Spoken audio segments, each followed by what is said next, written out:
Zee 24 तास एक पाऊल पुढे. तू तिथे मी मालिकेत चांगलेच ट्विस्ट अँड टर्न सध्या आपल्याला पाहायला मिळतात. प्रियाचा दुष्टपणा वाढतच चाललाय तर मंजिरी अनेक संकटांना सामोरी जाते. मात्र खास चॅनल कट्ट्याच्या प्रेक्षकांसाठी मंजिरी आणि प्रियाला आम्ही आमने सामने आणलं. पाहूया त्यांचं काय म्हणणं आहे ते. मंजिरीच्या आयुष्यात सध्या खूप वादळं येत आहेत आणि ही वादळं आणणारी प्रिया आणि मंजिरी या दोघी आत्ता आपल्या सोबत आहेत. तुमच्या दोघींचंही चॅनल कट्टामध्ये खूप खूप स्वागत. थँक्यू. मंजिरीच्या आयुष्यात खूप वादळं येतात आणि नेहमीप्रमाणे सगळी वादळं तूच आणतेस. आता एक नवीन वादळ आणलेलं आहेच. कुठेतरी थोडाफार त्या दोघांच्या आयुष्यावर त्याचा परिणाम झालेला आहे. काय सांगशील? आता पुढे तर इतकं मोठं वादळ येणार आहे की मीच त्या वादळात अडकणार आहे ऑलमोस्ट. आणि ज्यांना म्हणजे नॉर्मली ऑडियन्सना नेगेटिव्ह जे काम करतात त्यांना त्रास झाला तर खूप बघायला मजा येते. सो त्यांना खूप त्रास होईल, त्यांना खूप आवडेल रादर, नाही का? मी जेलमध्ये जाईन का काय होईल माहिती नाही. अजून तर खूप ट्विस्ट अँड टर्न्स यायचे आहेत खरं तर सिरियलमध्ये. पण आता जे काही चालू आहे सध्या, जसं प्रेक्षकांनी काल पाहिलं असेल की मंजिरी घरी शेवटी बाळाला घेऊन येते आणि सत्यजित तिच्याकडून बाळ काढून घेतो. तर हो, सध्या असं आहे मंजिरीच्या आयुष्यात काय म्हणतात मिठाचा खडा पडला आहे आणि आनंदाची बातमी असताना सुद्धा पुन्हा आमचा विरह आणि संशय या सगळ्या गोष्टी आल्यात. तर मला वाटतं की ह्या गोष्टी अनएंडिंग आहेत. जोपर्यंत सत्यजितचा संशयी स्वभाव जाणार नाही तोपर्यंत ह्या गोष्टी कदाचित संपणार नाही. बघूया. मला असं वाटतं की तुम्ही आतापर्यंत सिरियल बघून स्वतःला त्रास करून घेत असाल तर प्लीज तो करून घेऊ नका, कारण ही सिरियल आहे. मी आता तेच विचारणार होते की प्रत्येक वेळी सत्यजित आणि मंजिरीचं कुठेतरी चांगलं होत असताना त्याच्यात मिठाचा खडा पडतोच आणि बऱ्याचदा तो मिठाचा खडा म्हणजे 100 पैकी 99% तो टाकणारी प्रियाच असते. मीठ आहे असं. पण ती चव हवीच ना थोडी, नाही तर मग मजा येणार नाही. करेक्ट आहे. म्हणजे नुसतं गोड गोड खाऊन सुद्धा डायबिटीस होईल. सो तिखट पाहिजेच, नाही का? पण सध्या म्हणजे जर सध्याची कंडिशन पाहिली मुधोळकरांच्या घरची तर आनंद सगळ्यांनाच झालेला आहे की मुलगी झालेली आहे. सत्यजितला सुद्धा मुलगी हवी होती आणि अशा वेळी पुन्हा एकदा त्यांनी आशिषवरनं संशय घेतलेला आहे. कुठेतरी मंजिरीला आता नाही का वाईट वाटत आहे की बस झालं आता किती वेळा आहे? वाईट वाटण्यापेक्षा मंजिरीला तर काही वाटतच नाहीये. ती सगळ्याच्या पलीकडे जाऊन पोहोचली आहे आणि आता ती फक्त घरात आहे, ती फक्त तिच्या मुलीसाठी, कारण की तिची मुलगी सर्वस्वी तिच्यावर अवलंबून आहे. तर त्यामुळे सध्या ती आहे. पण मला पर्सनली असं वाटतं मृणाल म्हणून की मंजिरीने कुठेतरी एक खमकं व्हावं, एक भक्कम पाऊल उचलावं सो दॅट सत्यजितला निदान थोडा छोटासा धडा मिळेल. छोटासाच, कारण की मंजिरीचं सत्यजितवर खूप प्रेम आहे. त्यामुळे मंजिरी या सगळ्या गोष्टी सहन करते फक्त प्रेमा खातर आणि म्हणून ती त्या घरात थांबली. तिच्या भुकेसाठी आम्हाला तुझ्यावर अवलंबून राहावं लागतंय. पण एक गोष्ट तू लक्षात ठेव, तू माझ्या मुलीची आई नाहीस, फक्त तिची आया आहेस.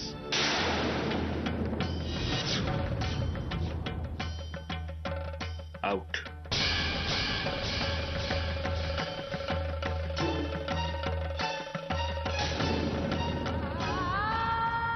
मालिकांमध्ये ना नेहमी स्त्री पात्र जे असतं ते कधीतरी असं रडणारं किंवा सतत अत्याचार सहन करणारं असं दाखवण्यात येतं.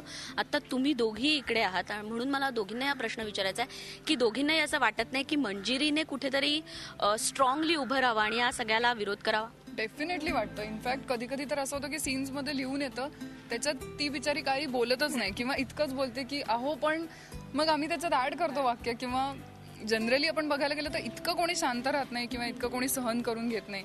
ऑडियन्सला सुद्धा पटायला पाहिजे असं कॅरेक्टर नसतंच.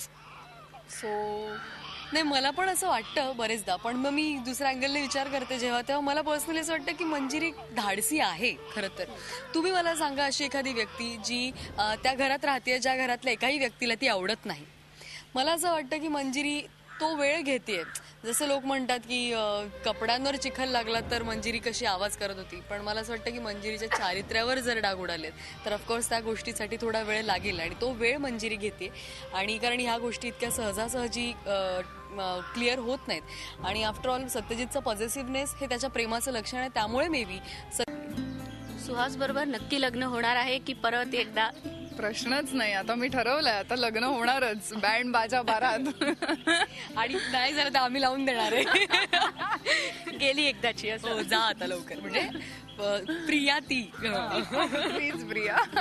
खरी प्रिया हा नाही, मग मृणाल पण म्हणजे पण एक नक्की की तुमच्या दोघींचं म्हणजे सिरियल मधलं जे ट्युनिंग आहे ते खूप छान आहेच, पण ऑनसेट जसं आहे तसंच ऑफस्क्रीन आणि ऑनस्क्रीन आपण म्हणतो ते सुद्धा आम्हाला दिसतंय, त्याच्याबद्दलही थोडंसं ऐकायला आवडेल. सांगा तर तू. नाही, आम्ही खरंच खूप छान मैत्रिणी आहोत. असं आमच्यात कधीच वाद मला वाटतं आतापर्यंत झालेले नाही आहेत. टचवूड की असं कधीच झालं नाही आणि असं कधीच होणार नाही, कारण की ती खूप समजूतदार आहे आणि मी पण थोडीशी समजूतदार आहे. नाही नाही, आम्ही खूप मजा करतो, खूप धमाल करतो सेटवर. आम्ही दोघीच नाही, इनफॅक्ट सगळीच टीम आणि स्पेशली सगळ्या महिला. तर पुरुषांनी आम्हाला असं नाव ठेवलंय, तू तिथे मी महिला आघाडी, TTMMA म्हणजे तम्मा. सो आमच्या टीमचं नाव आहे तम्मा. सो एकीला जरी कोणी काही बोललं तर आम्ही तम्मा तम्मा तम्मा असं म्हणून सगळ्यांना बुली करतो पुरुषांना. त्यामुळे आणि पुरुष बरेच नाहीच आहेत, गिनचून के दोहितोय, सत्यजित असतो आणि पृथ्वीराज असतो. हा, आता सुहास आहे. त्यांना तर आम्ही डॉमिनेट करतो एनिवेज.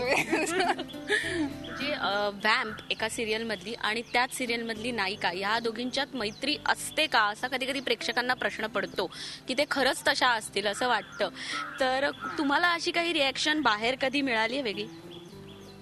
आम्ही तर उलट बरेच वेळा म्हणजे तिला सांगतात की माझ्यापासून दूर राहा किंवा मलाही हेच सांगतात की अगं ते सगळं प्रिया करते, तुला कळत कसं नाही. मला सांगतात तिला त्रास देऊ नको. पण खरं सांगू तर रिलेशन ऑफ स्क्रीन खूप चांगलं असावं लागतं सुद्धा, कारण वॅमसाठी सुद्धा जर मला आमच्या सीनमध्ये काही हे करायचं म्हणजे तसेवाले एक्सप्रेशन असतात ते तिच्या नकळत द्यायचे, तर तिने सुद्धा तेवढं कोऑपरेट केलं पाहिजे की तेव्हा ती नाही बघणार, किंवा हे जे काही सीन्स मधलं असतं ते कॉपरेशननेच होतं. ह्या घरात माझ्या हिताचा, माझ्या चांगल्याचा विचार करणारी तू फक्त एकटीच आहेस. ह्या पुढे काय आम्हाला पाहायला मिळणार आहे? कारण प्रियाच्या आयुष्यात आता वादळ येणार आहे मोठं, असं आत्ताच कळलेलं आहे. तर नक्की काय आहे, थोडीशी कल्पना? आता जे होतं ना ते पहिल्यातलं वादळ होतं, अजून वादळ तुफान यायचं आहे. तर मला असं वाटतं त्यासाठी तुम्हाला काय करावं लागेल, तुम्हाला तू तिथे मी बघावं लागेल संध्याकाळी 7 वाजता फक्त झी मराठीवर. आमच्याशी इतक्या छान गप्पा मारल्यात त्याबद्दल दोघींचे धन्यवाद आणि तुला ऑल द बेस्ट. प्रियाच्या प्रत्येक वादळाला उत्तर दे आणि तुलाही ऑल द बेस्ट. तुझ्या आयुष्यात जे वादळ येणार आहे त्याला सामोरे जा. प्रेक्षकांना खरंच आनंद होईल आणि त्यांना सांगायला पाहिजे की तुम्ही आता बघा, कारण माझी वाट लागणार आहे. आणि प्रेक्षकांनाही ऑल द बेस्ट की तुम्ही एवढा जो काही तुम्ही खरंच स्वतः खूप इन्व्हॉल्व होतो, कारण की खूप लोकांचे असे रिॲक्शन येतात की आम्हाला खूप त्रास होतोय सिरियल बघून. तर माझी नम्र विनंती आहे की प्लीज ही सिरियल आहे, तुम्ही आणि आमच्याबद्दल असं समज करून घेऊ नका. मी पण तशी खूप खमकी आहे आणि प्रिया खूप साधी आणि खूप चांगली मुलगी आहे. आमच्याशी बोललात त्याबद्दल खूप खूप धन्यवाद. थँक्यू. झी 24 तास एक पाऊल पुढे.